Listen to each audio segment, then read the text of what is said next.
allons-nous croire durant cette campagne électorale? Alors, le 27 mars dernier, un article de Francis Veil, dont la presse, relançait un débat qui va animer la prochaine campagne électorale. Je vous dis, ça va animer la prochaine campagne. Le Québec reçoit-il plus du fédéral qu'il ne contribue?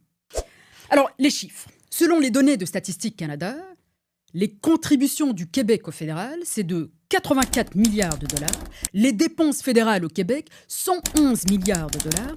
Alors, on se retrouve avec un solde de plus de 27 milliards en faveur du Québec.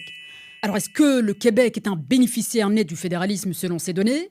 Oui, mais très rapidement, le camp souverainiste est monté au créneau. Paul Saint-Pierre Plamondon et Nicolas Marceau, l'ancien ministre des Finances et de l'Économie, contestent ces conclusions. Ils remettent en cause la méthodologie, l'attribution des dépenses et la manière dont ces chiffres sont présentés au public. Et selon eux, une partie de ce 27 milliards ne correspond pas à un réel bénéfice économique. Il s'agirait en partie d'endettement fédéral ou de dépenses administratives qui ne profiteraient pas directement aux Québécoises et aux Québécois. Alors ils disent même que les économies qui sont liées à l'indépendance seraient sous-estimées.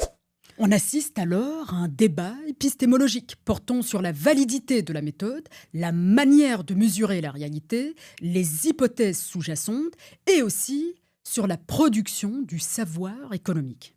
Alors, ce débat ne porte pas uniquement sur des chiffres, mais sur la manière de les produire, de les interpréter et de définir ce qu'ils signifient réellement.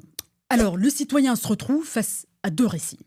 Un récit qui est fondé sur des comptes nationaux, et puis un récit politique, en fait deux récits politiques, qui sont fondés sur des hypothèses et des projections. Alors, comment éviter que ce débat ne devienne pas qu'une simple surenchère de chiffres incompréhensibles pour les citoyens?